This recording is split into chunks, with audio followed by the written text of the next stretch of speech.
Sign the deed to this house right now, or I swear to God you're gonna die right here." The sickening crunch of my ribs echoed through the room, blending with the sharp metallic taste of blood rising in the back of my throat.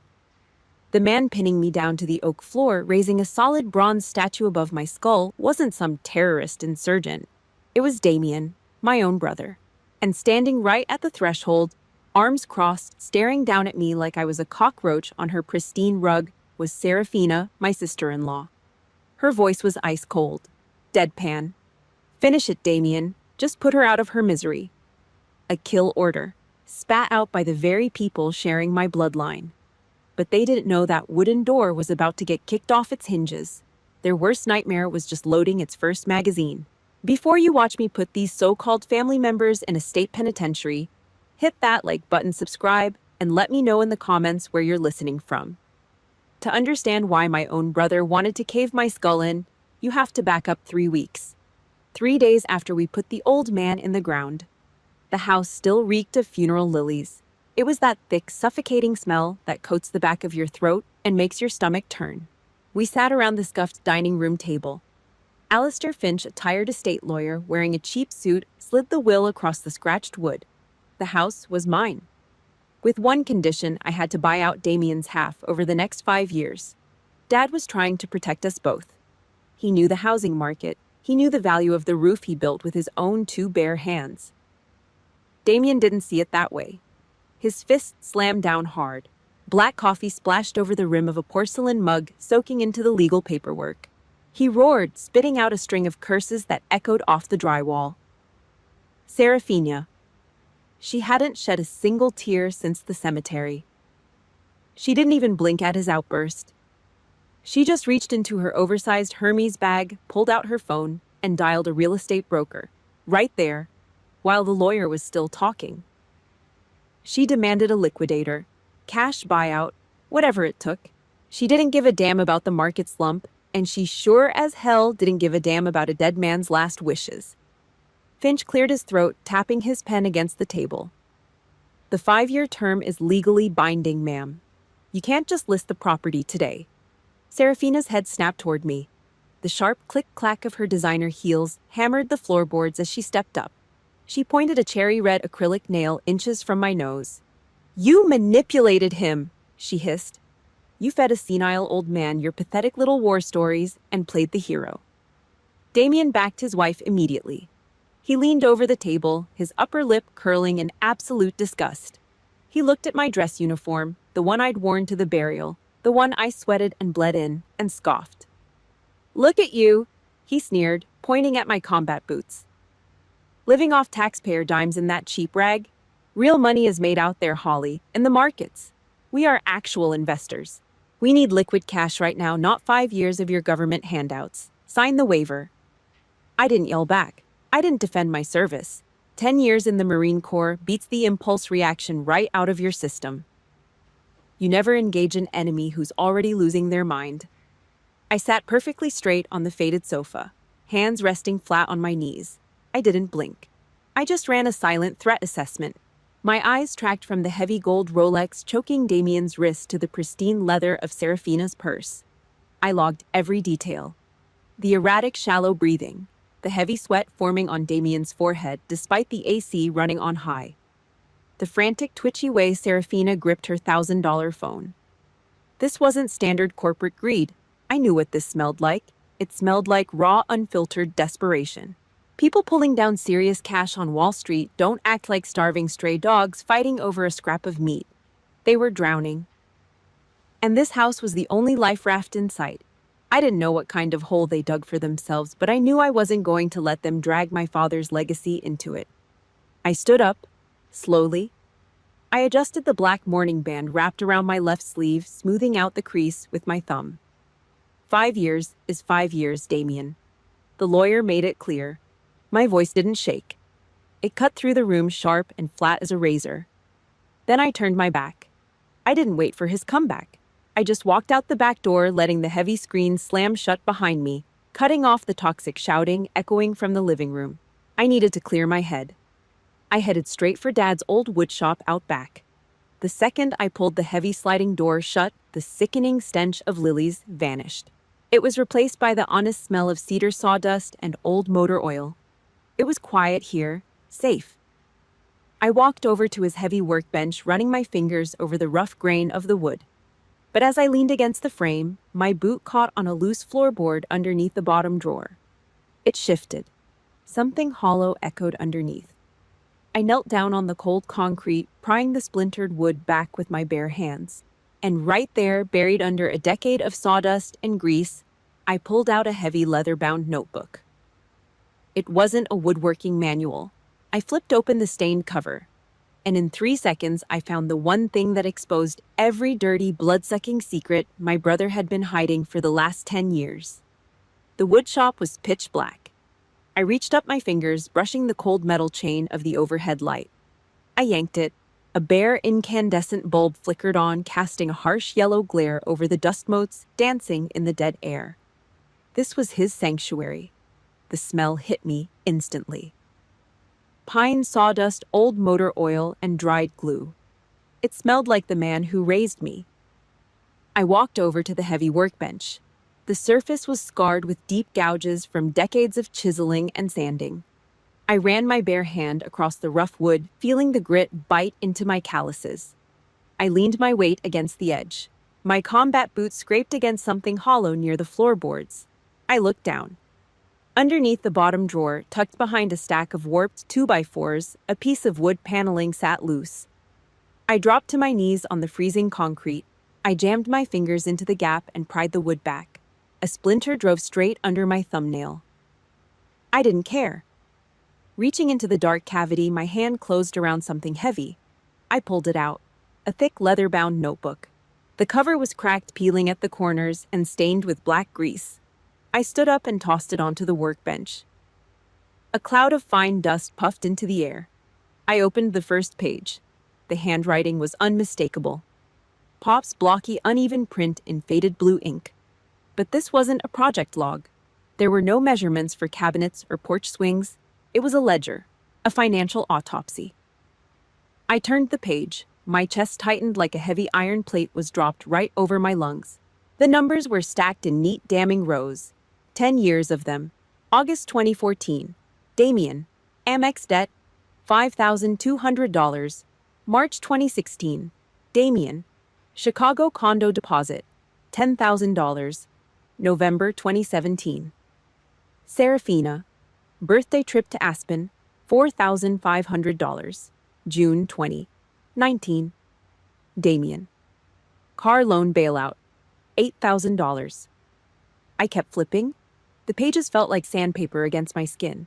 Page after page of bailouts, handouts, and flat-out extortion. The final tally didn't just cross into the tens of thousands, it broke into the hundreds. My jaw locked tight. I ground my teeth together until a sharp pop echoed in my ears. The betrayal wasn't just a concept. It was physical. It tasted like ash.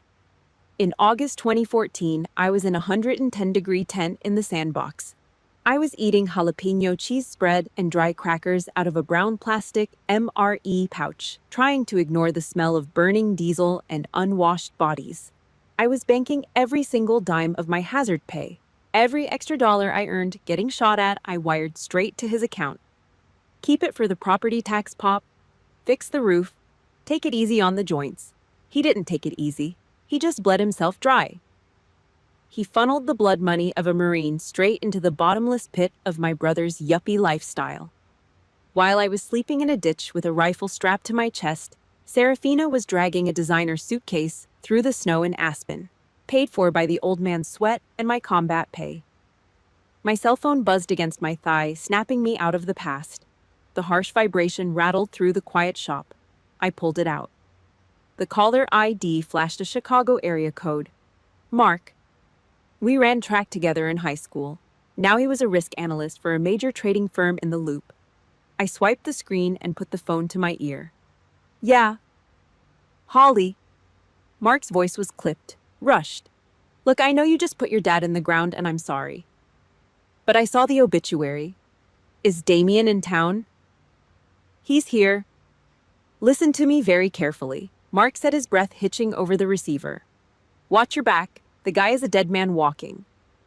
I stared down at the ledger. Give it to me straight. He's completely wiped out Holly, crypto fraud. He took his client's money and maxed out his leverage trying to catch a falling market. The bubble burst. He lost everything. The SEC is already circling the water. I traced a grease stain on the paper. How bad is the hole? Federal indictment bad, Mark replied grimly. If he doesn't inject liquid cash into those accounts by the end of this month, they're going to freeze his assets.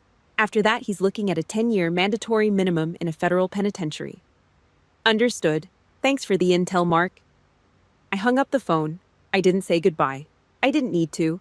The picture was complete. The brutal, ugly puzzle pieces snapped right into place. There was no grief for a dead father in that dining room. There was no sudden real estate savvy. The manic shouting, the panicked calls to the liquidator, the insults thrown at my uniform. It was all a smokescreen.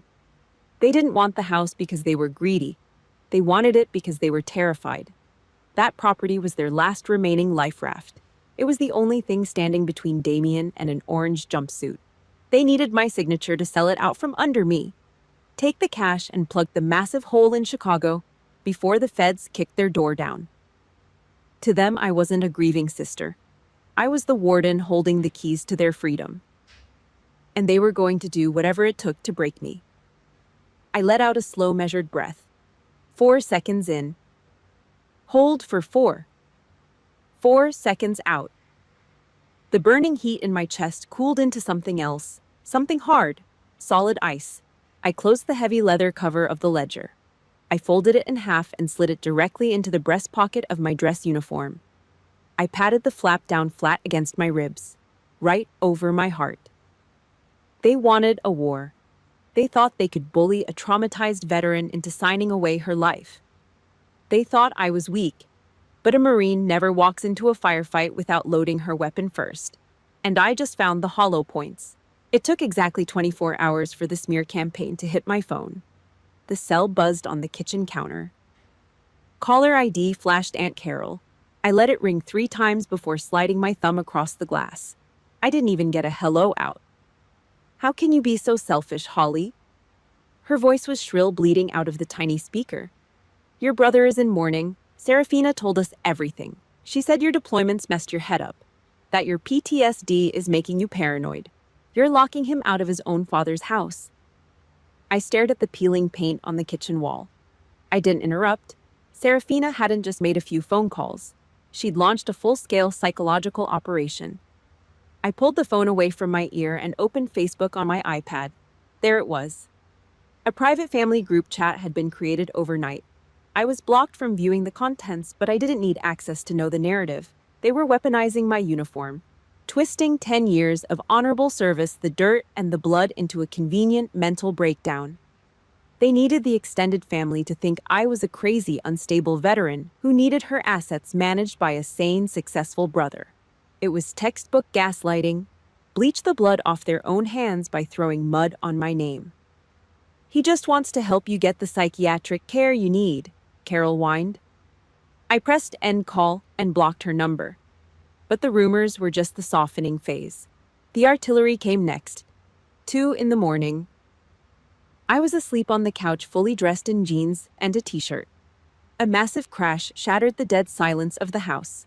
Glass rained across the oak floorboards like ice. A jagged landscaping brick bounced off the coffee table and gouged a deep hole in the drywall.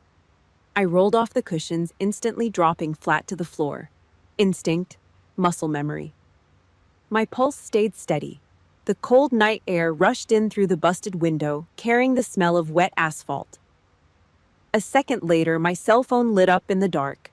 Unknown number. A prepaid burner. A voicemail notification popped onto the screen. I hit play. Damien's voice leaked out, slurred, thick with cheap liquor and blind panic.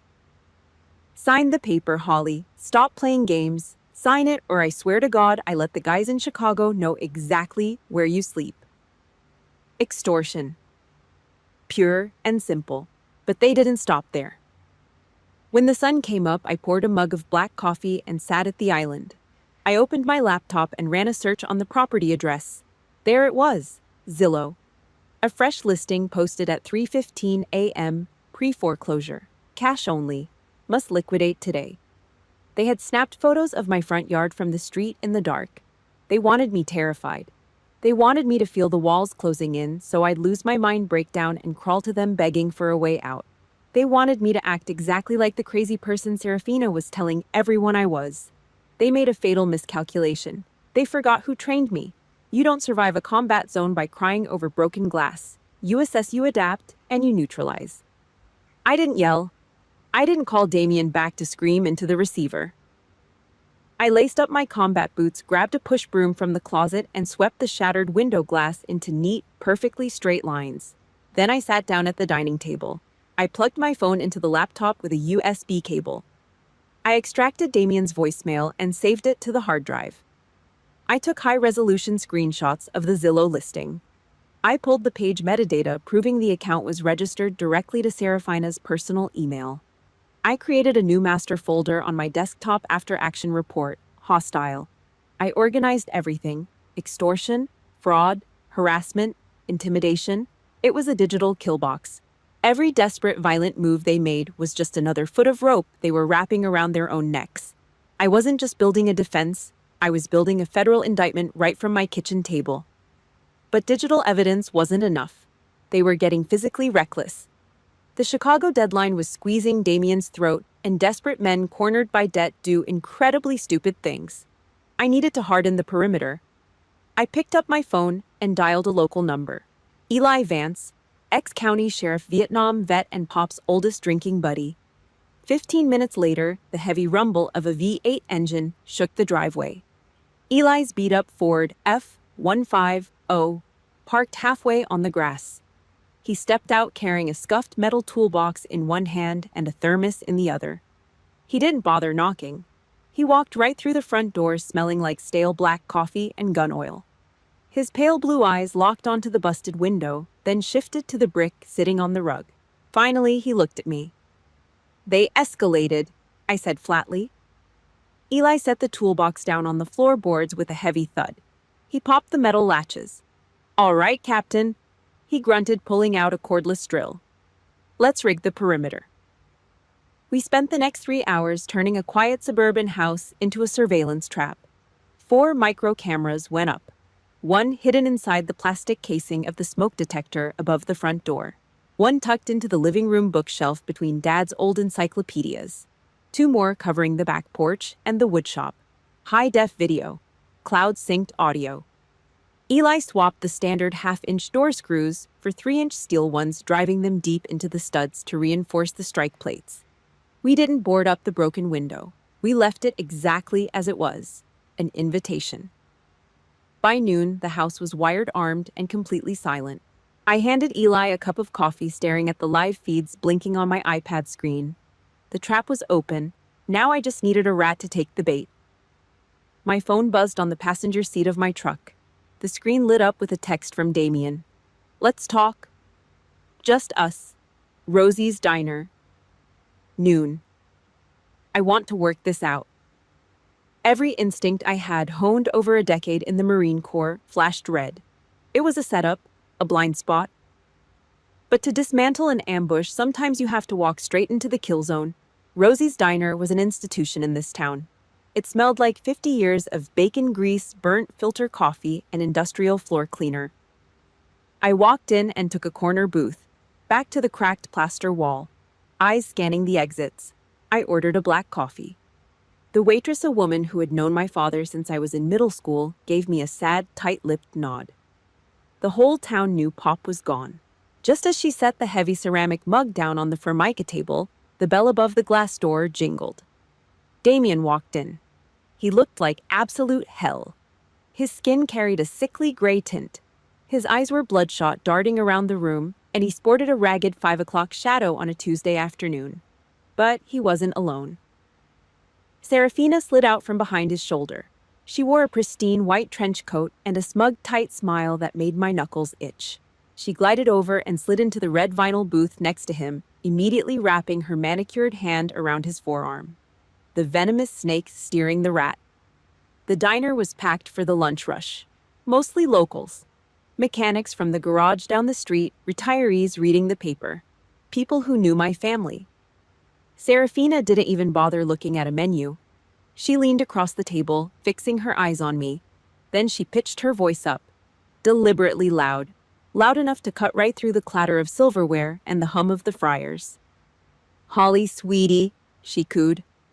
The fake sympathy dripped from her perfectly painted lips like cheap syrup. "We're just so incredibly worried about you."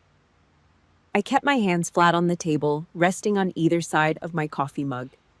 "Drop the act, Serafini." She raised her voice another decibel. "You don't have to be defensive. We know what those violent combat tours did to your head. The trauma, the things you saw. It's okay to admit you're struggling with reality."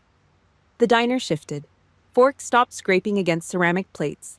The low, steady hum of local gossip died out completely. All oxygen was sucked out of the room. "Your PTSD is making you paranoid." "Holly." Serafina continued, ensuring the elderly couple in the next booth caught every single syllable. "You're imagining these wild conspiracies. You're trying to steal Damien's inheritance because you just aren't in your right mind anymore. We love you. Just sign the estate management rights over to him. We'll use the money to put you in a good psychiatric facility, get you the help you desperately need." Damien leaned forward, playing his part in the disgusting theater. "She's right, Holly. There's no shame in being sick. You just don't have the mental capacity to live on your own right now. You're a danger to yourself." Dead silence. Dozens of eyes burned into the side of my face. I could feel the weight of their stares. Pity, fear, judgment. Mrs. Gable from the bakery was clutching her napkin, looking at me like I was a ticking time bomb. I knew exactly what they were doing. It was a textbook psychological trap, public gaslighting. They wanted me to snap. They wanted me to flip the table, scream at the top of my lungs, maybe throw the scalding coffee at Damien's chest. They wanted me to react, because the second I lost my temper, I would prove to half the town that the crazy, violent veteran narrative was entirely true. My blood felt like ice water. I didn't move a single muscle. I placed my hands flat on my denim thighs, pressing down hard into the bone. I drew a slow, deliberate breath in through my nose. I held it deep in my chest. I let it out through my teeth, steady, controlled. I was the dead center of the hurricane. I didn't look at Damien. I locked my eyes straight onto Serafina's pupils. I gave her the kind of dead, hollow stare you only get from watching a body bag get zipped shut on a dusty tarmac. Unblinking. Devoid of a single drop of human warmth. Her plastic smile faltered. Just a fraction of an inch. She swallowed hard, her throat bobbing visibly, and shrank back against the vinyl seat. Suddenly she looked very small. Her expensive perfume couldn't mask the sudden sharp scent of her own adrenaline. I put both hands on the edge of the table and stood up, slowly. I didn't raise my voice. I didn't need to. The quiet, cold authority of a commanding officer carries its own weight. It crushed the air right out of their lungs. "You!" I said, my voice barely a rasp, yet sharp enough to draw blood. "Do not have the right to speak about my uniform, or my sacrifices." I shifted my gaze to the man sitting next to her, the man who used to share my last name. He wouldn't meet my eyes. He stared down at the sticky table, a coward hiding behind his wife's coat. "And you. From this second forward, you are a hostile. I don't have a brother." I reached into my pocket, dropped a crumpled $5 bill on the table for the coffee I didn't drink. I turned my back on them and walked straight for the door. I didn't look back. I didn't shed a tear. Diplomacy was dead. If you've ever felt like you were suffocating because the people sharing your bloodline were manipulating you, do me a favor. Hit the like button, subscribe to the channel, and comment the word "survivor" down below. Sometimes cutting off a toxic family member is the only way to save your own life. I pushed through the heavy glass door of the diner, the cold afternoon wind hitting my face. The trap was already set back at the house. The safety was off. Now it was just a matter of hours before the rats cornered themselves. Friday night. The house was dead quiet. I sat in the dark living room, the only light coming from the pale blue glow of my iPad screen. 4 distinct camera feeds flickered across the glass. Front door, back porch, living room, woodshop, every entry point covered, every blind spot eliminated. At 9:15 p.m., a text message rolled down from the top of the screen. It was Mark. Chicago called the note. He's got less than 24 hours to cover the margin call. If the wire doesn't clear by tomorrow night, they're handing the files to the feds. The ticking clock just ran out. 30 seconds later, my cell phone started vibrating on the coffee table. It buzzed against the wood like an angry hornet. Damien. I let it go to voicemail. It rang again. And again. 6 missed calls in 4 minutes. Then the voicemail started dropping. I didn't hold the phone to my ear. I put it on speaker, setting it down next to my cold mug of coffee, and let his desperation fill the dark room. "Pick up the damn phone, Holly." His voice cracked. It wasn't the arrogant, slick tone he used at the lawyer's office. It was raw, ragged. The sound of a man watching the walls of a prison cell closing in on him.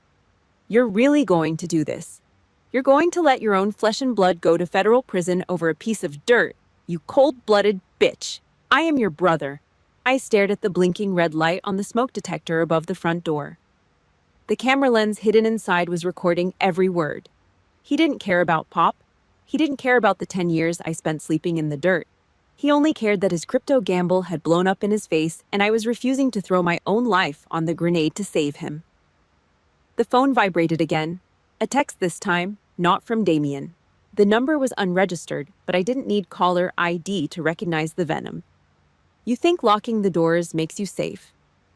I stared at the glowing white text. "You're nothing but a guard dog, Holly. A pathetic grunt. Tomorrow morning we are coming to take what belongs to us. You can sign the paper or I can have you committed. Your choice, psycho." Serafina. The mask was entirely gone. There was no more concerned sister-in-law act.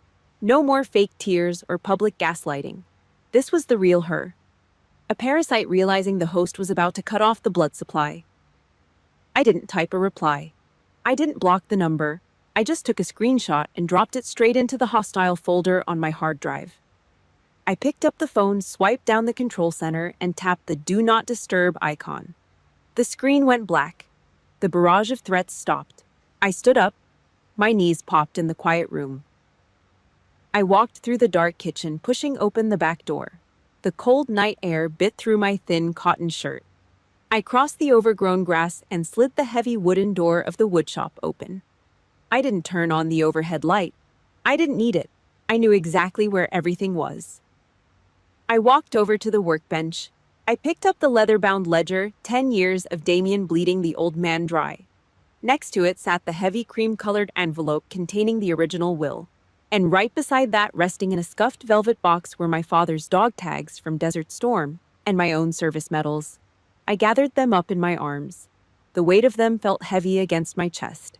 The only things left in this world that actually mattered. I walked back into the house, heading straight for the hall closet. I pushed aside a row of heavy winter coats and knelt on the floorboards.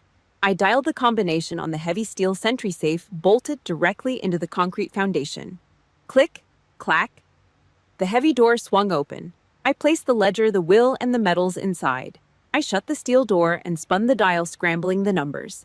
I stood up and looked around the living room. The faded floral sofa, the heavy oak coffee table, the television stand. It wasn't a home anymore. It was just drywall and lumber, a hollow shell. I had stripped it of everything valuable. I had secured the legacy. What was left was nothing more than a designated drop zone, a cleared, prepped battlefield waiting for the enemy to breach. I walked back into the kitchen. I dumped the cold coffee down the stainless steel sink and brewed a fresh pot. It dripped loud in the silence, smelling like roasted chicory and burnt sugar. I poured a mug black as crude oil and carried it back into the living room. I sat down in the heavy armchair tucked into the far corner, completely cloaked in shadow. From here I had a direct line of sight to the reinforced front door. I picked up my phone one last time. I opened a text thread with Eli Vance. "They're coming tomorrow morning. Be ready." I hit send. Then I turned the screen off. I leaned back into the armchair, resting the hot ceramic mug against my leg. The house was pitch black. The silence was absolute. But a Marine doesn't fear the dark. We own it. Saturday morning. The sun was blinding, reflecting off the frost on the overgrown lawn. But inside the house, the air was dead cold. I sat in the armchair, eyes locked on the iPad screen. At exactly 7:14 a.m., a black BMW turned onto the street. It didn't slow down. It jumped the curb, the heavy tires tearing deep, muddy trenches through Pop's front lawn, stopping inches from the porch steps. Damien shoved the driver's side door open before the engine even cut off. He looked feral.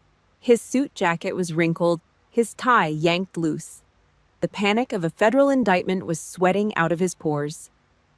Serafina stepped out of the passenger side a second later. She didn't look panicked. She looked irritated, adjusting the belt on her designer coat, staring at the house like it was an ugly stain on her shoe. I picked up my phone. One tap.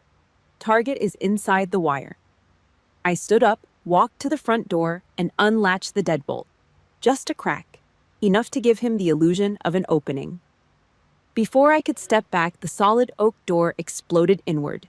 Damien hit it full force with his shoulder. The heavy steel strike plate we reinforced yesterday held the wood, but the hinges screamed and sheared right off the frame.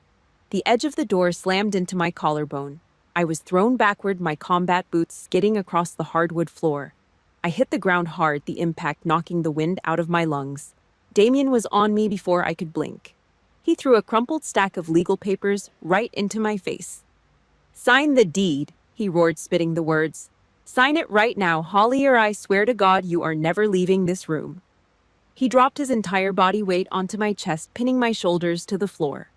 He drew his right fist back and brought it down hard. My training triggered instantly. I didn't throw a punch. I didn't reach for his throat. If I fought back, if I laid a single finger on him, Serafina's lawyer would play that tape in court and paint me as the violent, unstable veteran having a PTSD flashback. I would lose the house. I would lose the narrative. So I made a tactical sacrifice. I tucked my chin tight to my chest, crossed my forearms over my face, and rolled my shoulders inward. The absolute fetal defense. I let him hit me. His fists slammed into my ribs. The sound was sickening. A sharp, dry crack echoed through the living room. 2 ribs on my left side gave way. A blinding wave of white-hot agony shot through my torso. My breath hitched. The metallic hot taste of blood instantly flooded the back of my throat. I swallowed it down, keeping my eyes locked on the blinking red light hidden inside the smoke detector above his head. "Keep hitting me, Damien. Give the prosecutor everything they need." My total lack of resistance drove him completely insane. He wanted a fight. He wanted to break me, but I wasn't making a sound. He scrambled off my chest, his chest heaving, his eyes wild and desperate. He looked around the room, grabbing the first heavy thing he saw. It was Pop's bronze statue, a heavy solid casting of an eagle taking flight. Pop got it when he retired from the plant.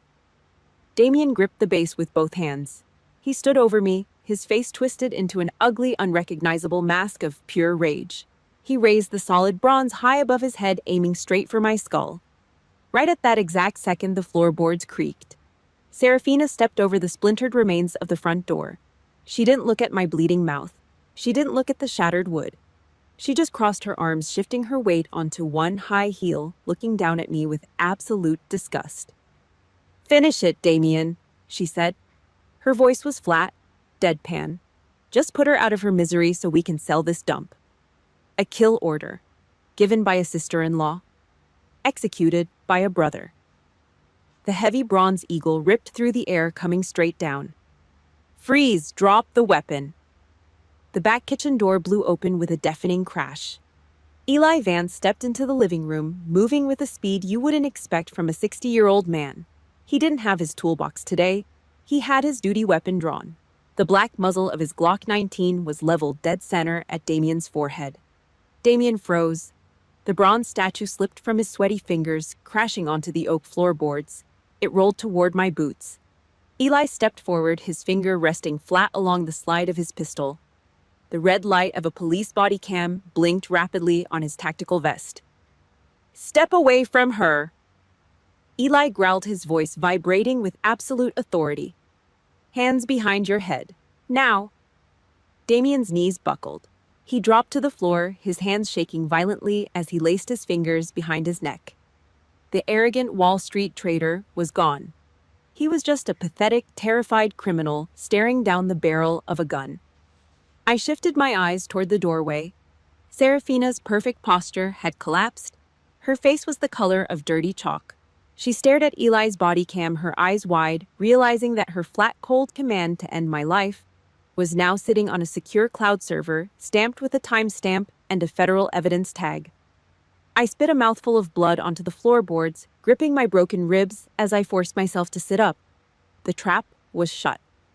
Now it was time for the slaughterhouse. The sound of metal ratcheting shut is something you never forget. Click, click, click. The heavy steel handcuffs locked around Damien's wrists, pinning his arms awkwardly behind his back. The arrogance, the entitled rage, the Wall Street swagger, all of it evaporated. He looked small. A deputy shoved his head down, pushing him into the back of a county cruiser. Serafina got the exact same treatment. She tried to pull away, tried to scream about her rights, but a female officer pinned her against the side of the squad car and wrenched her arms back. The designer trench coat dragged through the mud on Pop's lawn. I sat on the back bumper of a parked ambulance, a thick orange blanket draped over my shoulders. Paramedics were taping my ribs. I turned my head and spat a thick glob of blood into the frosted grass. Out on the sidewalk, the neighbors were watching. The same people sitting in Rosie's diner yesterday, the ones who looked at me like a ticking time bomb. Now they stood frozen in their driveways, mouths hanging open, watching the successful upper-class couple get hauled away like rabid dogs. The physical fight was over. Now the real war started. An hour later, I was sitting upright in a sterile hospital bed at County General. The air conditioning was cranked to freezing, and the room smelled like bleach and rubbing alcohol. A nurse walked in holding a plastic tray. She tapped a syringe with her fingernail. Doctor ordered a dose of morphine for those ribs, honey. You've got 2 clean breaks and a mild concussion. I shook my head. No painkillers. Give me ibuprofen. I need a clear head. She frowned, looking at the purple bruising already crawling up the side of my neck, but she didn't argue. She swapped the needle for 2 white pills in a paper cup. As soon as she left, I pulled my laptop out of my go bag. I set it on the plastic tray table over my lap. Every time I reached for the mouse, a sharp stabbing pain shot through my chest, making my vision blur. I ignored it. I opened the hostile folder. I spent the next 4 hours building the prosecution's case. I didn't wait for the detectives to piece it together. I organized the timeline. The ledger from the woodshop proving financial desperation, Mark's intel on the crypto fraud, the voicemail death threats, the Zillow listing proving premeditation, and finally the cloud-synced video from the smoke detector. I watched the footage of Damien bringing the bronze statue down. I watched Serafina stand in the doorway. Finish it, Damien. I clipped that exact audio file, enhanced the volume, and dropped it into a subfolder labeled Attempted Murder, First Degree. I shut the laptop lid just as my cell phone buzzed on the metal nightstand. Aunt Carol. I picked it up and hit accept. I didn't say a word. Holly. Her voice was shaking, thick with tears. Oh my God, honey, are you okay? We just heard about the police. She didn't sound arrogant anymore. She sounded terrified. I'm alive, I said flatly. Listen to me. Carol sobbed, the fake sympathy pouring through the speaker. We were lied to. Serafina tricked us all. We didn't know how bad it was, but... Holly, please. He's your brother. You're flesh and blood. You can't press charges. If you send Damien to prison, it's going to ruin the family name. Think about how this will look to the rest of the town. I stared at the blank hospital wall. She didn't care about my broken ribs. She didn't care that her nephew tried to cave my skull in with a piece of bronze. She only cared about the family optics, the reputation, the toxic, fragile bubble of suburban pride. The family name died the second he swung that statue, Carol. But Holly, please, I hit end call. I didn't just hang up. I opened my contacts list. I selected Aunt Carol. Block caller. I scrolled down. Uncle Dave, block caller. Cousin Sarah, block caller. I purged the entire toxic bloodline from my phone in under 30 seconds. The line was drawn. No contact, no negotiations. Just before noon the next day, Alistair Finch walked into my hospital room. The estate lawyer looked completely exhausted, carrying a thick manila folder under his arm. He pulled up a plastic chair and dropped the file on my lap. The district attorney is fast-tracking the arraignment, no bail, flight risk and danger to the victim. You're going to have to testify at the preliminary hearing on Monday. I know. Finch looked at the bandages wrapped tight around my torso. He shifted uncomfortably in his cheap suit. Listen to me, Holly. The defense attorney they hired is a shark from Chicago. He's going to play dirty. He's going to try and paint you as the aggressor. Let him try. I'm serious. Finch leaned forward. Optics matter to a jury. You need to look sympathetic, wear a soft blouse, maybe a nice conservative civilian suit. Look like a victim. I looked the lawyer dead in the eyes. The pain in my chest throbbed, but my pulse was dead calm. I'm not a victim, Alistair. I'm a Marine. I reached for my phone on the nightstand and dialed a number I knew by heart. The logistics officer down at the local reserve base. The line clicked open. Gunnery Sergeant Miller. Gunny, it's Captain John. Captain, good to hear your voice. What do you need? I have a court appearance on Monday morning, I said, my voice cold and steady. I need you to overnight my dress blues, full medals, high-gloss boots. Done, Miller replied instantly. No questions asked. I hung up the phone and looked back at the lawyer. I'm not wearing a civilian suit. I'm going to show that courtroom exactly who they decided to declare war on. I pushed open the heavy oak doors of the courtroom. The low murmur of the packed gallery died instantly. The only sound left in the massive wood-paneled room was the sharp, rhythmic click of my high-gloss Corfam shoes hitting the polished floor. I wasn't wearing a soft civilian blouse. I wasn't playing the role of a fragile, broken victim. I was in full Marine Corps dress blues, the tailored midnight blue wool pulled tight across my chest. Every breath I took ground my fractured ribs against the heavy medical tape wrapping my torso, but I didn't flinch. A row of brass buttons caught the harsh fluorescent light overhead. My service ribbon sat perfectly squared over my left breast. I kept my spine rigid, dead straight.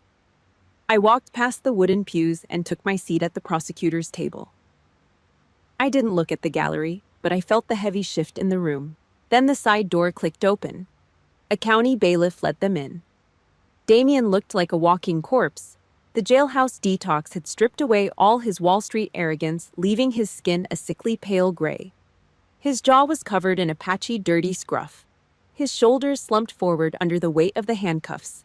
But Serafina provided the real contrast. There was no Hermes bag, no red acrylic nails, no $1,000 trench coat. Just an oversized faded Orange County jumpsuit that swallowed her up. The cheap, stiff canvas fabric made her look small, pathetic. She glanced over at me as she took her seat at the defense table. Her eyes were wide, silently begging for a shred of pity. I looked right through her, like she was nothing but a pane of dirty glass. The defense attorney was a high-priced suit from Chicago, paid for by whatever credit they hadn't maxed out yet. He paced in front of the witness stand, clicking a gold pen, treating the courtroom like his own personal theater stage. He thought he had a bulletproof angle. Captain John, he said, using my rank with a heavy dose of sarcasm. Isn't it true that you've been diagnosed with service-related trauma, that your time in a combat zone left you prone to aggressive, unpredictable outbursts? Is it entirely possible you provoked your brother and in a state of PTSD-induced paranoia, you imagined this whole conspiracy just to keep the inheritance? I didn't look at him, I didn't take the bait, and I didn't raise my voice. I turned my head and locked eyes directly with the 12 men and women sitting in the jury box. I took mortar fire in a foreign desert to protect the people standing behind me, I said. My voice was dead calm. It echoed off the high ceiling, cutting through the bullshit.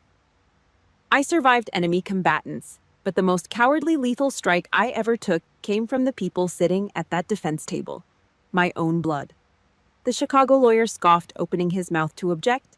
He never got the chance. The prosecutor stood up and signaled the clerk. The lights went dark. A projector whirred to life.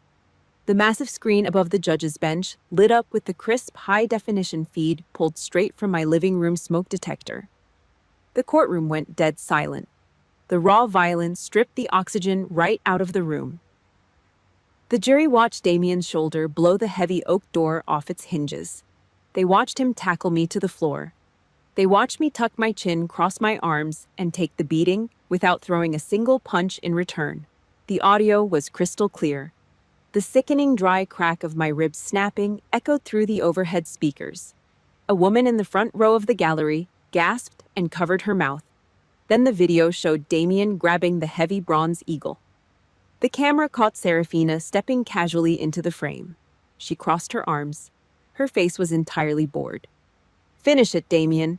Just put her out of her misery so we can sell this dump." Her voice, cold, calculated, and completely devoid of human decency. It rang out in the dark courtroom, a definitive kill order caught on digital tape. Down in the gallery, a woman let out a strangled, humiliating sob. It was Serafina's mother, burying her face in her hands, crushed by the weight of her daughter's sociopathy. The jury box looked like a row of statues. Pure disgust was painted on every single face.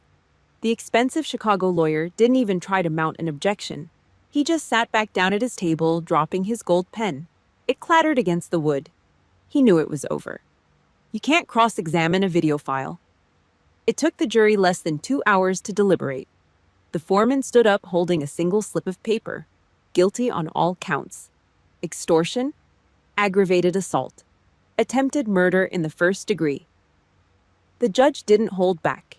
He stared down at the defense table with absolute contempt. He brought the heavy wooden gavel down with a crack that sounded like a gunshot. 20 years for Damien. Life without the possibility of parole for Serafina. Damien collapsed into his chair.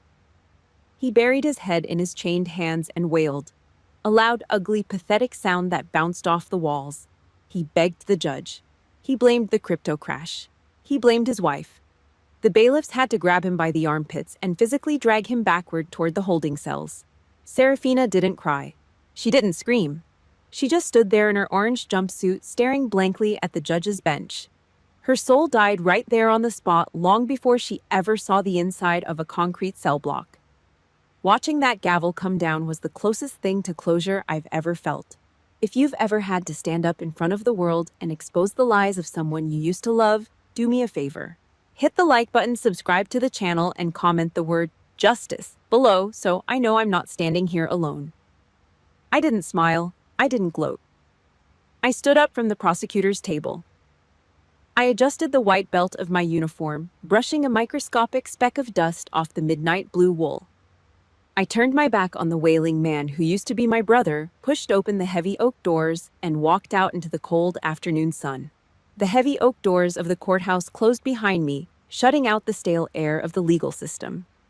The cold afternoon sun felt good on my face. I stood at the top of the concrete steps, taking my first real, unburdened breath in months. But the vultures were already waiting at the bottom. The fair weather flock. The same aunts, uncles, and cousins who had blocked my number and whispered behind my back when Serafina was running her smear campaign. Now that the verdict was public, now that they knew who held the power and who was wearing the orange jumpsuit, the narrative had flipped. Aunt Carol stood near the railing, dabbing at her dry eyes with a tissue. She stepped forward as I walked down the stairs, opening her arms for a hug. "Oh, Holly." She sniffled, her voice thick with manufactured grief. "We are just so sorry. We had no idea what that monster was making Damien do. We're so proud of you for standing your ground." I didn't break my stride. I stepped back, letting a foot of cold air remain between my uniform and her outstretched arms. I didn't scowl. I didn't yell. I just looked at her. My eyes were clear, focused, and completely devoid of warmth. I looked at her the exact same way I'd look at a rusted piece of scrap metal blocking the road. A minor inconvenience. A soldier doesn't waste time negotiating with fake allies. "Have a good life, Carol." I gave a single rigid nod, walked past her extended arms, and got into my truck. I didn't look in the rearview mirror as I drove away. The old boundaries were gone. The bloodline was severed. 3 weeks later. The house was empty. The boxes were packed, stacked neatly in the living room, waiting for the moving truck. The drywall where Damien had thrown the brick was patched and painted. The heavy steel strike plate on the front door was polished. I was standing in the kitchen sorting through the last pile of mail when I saw it. A thick envelope made of cheap recycled paper. The return address was stamped in bold black ink, Federal Correctional Institution, Milan. Damien's handwriting was on the front. It wasn't the arrogant, aggressive scrawl of a Wall Street trader anymore. It was shaky, uneven. I leaned against the kitchen counter and ripped it open. 10 pages of lined yellow legal paper. 10 pages of pure, unfiltered narcissism. It was a masterpiece of self-pity.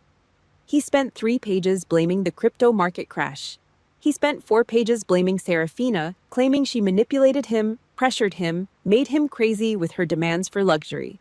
I was out of my mind, Holly. You have to understand the pressure I was under. She pushed me to the brink. He didn't apologize for breaking my ribs. He didn't apologize for raising a bronze statue over my head. He didn't say a single word about bleeding our father dry for a decade. The last 2 pages were the real reason he wrote it. A desperate, pathetic plea. He begged me to write a letter to the warden. He wanted me to vouch for his underlying good character, to get him transferred to a minimum security camp. I read the final sentence. My heart didn't race. My hands didn't shake. I felt absolutely nothing. No anger, no sadness. Just the cold clinical realization that some people are fundamentally broken and no amount of second chances will ever put them back together. I walked into the living room and knelt in front of the brick fireplace. I crumpled the 10 pages of yellow paper in my fist. I threw the ball of lies onto the iron grate right next to the empty envelope. I struck a long wooden match against the brick. It flared to life, smelling of sulfur and pine. I dropped the match. The cheap paper caught instantly. The flames licked up the sides, turning Damien's excuses into black, curling ash. The heat washed over my face, dry and intense. I watched the fire burn until there was nothing left but a glowing red ember fading into the gray dust. I could forgive him. Not for his sake, but for my own peace of mind. Holding on to hate is like drinking poison and expecting the other person to die. But forgiveness doesn't mean access. I would never under any circumstances allow him or his toxic orbit back into my life for a single second. I stood up, wiping the soot off my hands. I walked over to the kitchen island and grabbed a bottle of Kentucky straight bourbon. I poured 3 fingers of amber liquid into a heavy crystal glass. I picked up a small framed photograph sitting on the counter. Pop. Wearing his grease-stained overalls, smiling in the woodshop. I raised the glass to the photo. Debt paid in full, Pop. I took a slow-burning sip of the bourbon. It kicked hard against the back of my throat, settling warm in my chest. I had protected his legacy from the vultures. I had protected myself. I wasn't Damien's little sister anymore. I wasn't the forgotten child trying to buy love with hazard pay. I was Captain Holly John. And I owned every single square inch of my life. I set the empty glass down on the counter. The moving truck was scheduled to arrive at dawn, and I had a new fortress to build. The moving truck was scheduled for dawn. At 5 a.m., the house was entirely empty except for the woodshop out back. I stood in the center of the concrete floor, holding a push broom. The air was cold, smelling heavily of damp earth and old pine. I swept the last pile of sawdust into a dustpan. As I moved a heavy crate of rusted drill bits away from the back wall, my boot kicked something small hidden in the dark corner. I crouched down. It was a small cedar box, hand-carved. The brass latch was tarnished green with age. I wiped the dust off the lid with my thumb and popped the latch. Inside, resting on a bed of dry shavings, was a single envelope made of heavy cream-colored cardstock. My name was written across the front in Pop's blocky handwriting. The postmark date stamped in the corner was 6 years ago. The exact day I pinned on my captain's bars. He never mailed it. I slid my dirty thumbnail under the seal and pulled out the letter. Holly. I know you got the short end of the stick in this house. I know Damien takes up all the oxygen. But I watch how you carry yourself. Your greatest legacy isn't going to be the praise you didn't get from me. It's the iron in your blood. You don't break. You are the best thing I ever built, kid. Don't let anyone tell you different. I read the ink twice. The tight, heavy knot that had been sitting behind my sternum for 10 long years suddenly dissolved. The validation was years late, buried under sawdust and grease, but it was real. I closed my eyes. A single tear broke loose, tracking a hot line down my dust-covered cheek. I didn't wipe it away. I just let it fall. It was the only one I allowed myself. The wound was finally cauterized. By 7 a.m., The sun was breaking over the tree line, casting long golden shadows across the frost on the front lawn. A beat-up Chevy Tahoe pulled up to the curb. The engine knocked lightly before shutting off. Sergeant Mike Evans stepped out. He was a good Marine. Did 2 tours in Fallujah, caught shrapnel in his knee, and caught a rough, honorable discharge. He walked up the driveway with a heavy limp, holding his wife's hand, 2 little boys trailing behind them.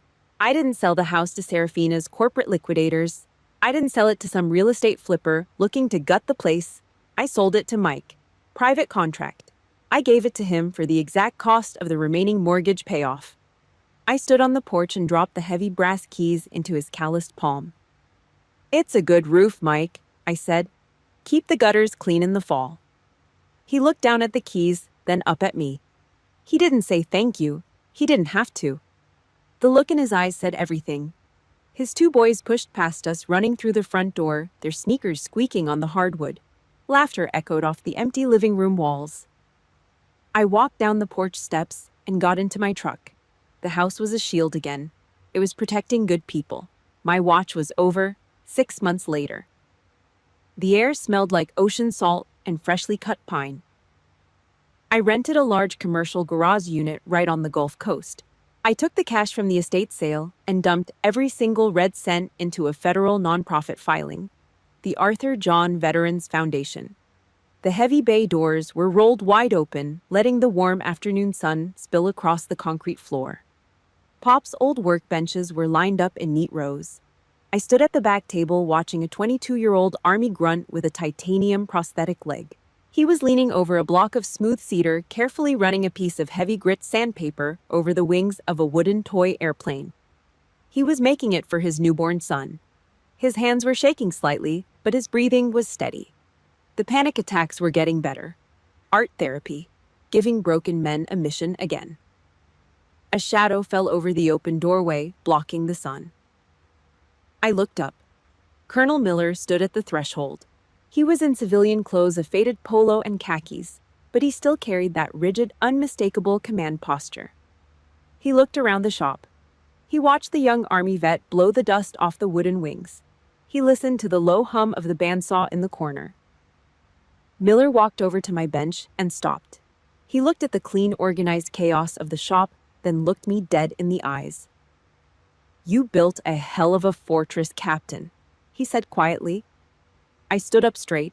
I wiped the sawdust off my jeans with a rag and tossed it onto the table. For the last 10 years, I thought family was defined by a bloodline. I thought loyalty meant letting people bleed you dry just because they shared your last name. But looking around this garage, smelling the sawdust, and seeing the men who actually understood the weight of a uniform, I knew the truth. Scars don't make you weak. If you survive them, they calcify. They turn into the heaviest armor you will ever wear. My fortress wasn't made of drywall and oak anymore. It was built out of honor, grit, and the people who actually stand their ground when the fire starts. I squared my shoulders. I raised my right hand, bringing my fingertips to the edge of my brow in a crisp, perfect salute. Colonel Miller returned it instantly. I dropped my hand. And for the first time in a decade, I smiled. Healing doesn't begin until you have the absolute courage to burn down your toxic past. If you've ever had to cut ties to save your own life, do me a favor. Hit the like button, subscribe to the channel, and comment the words, "I survived," down below. Your story might be the exact armor someone else needs to put on today.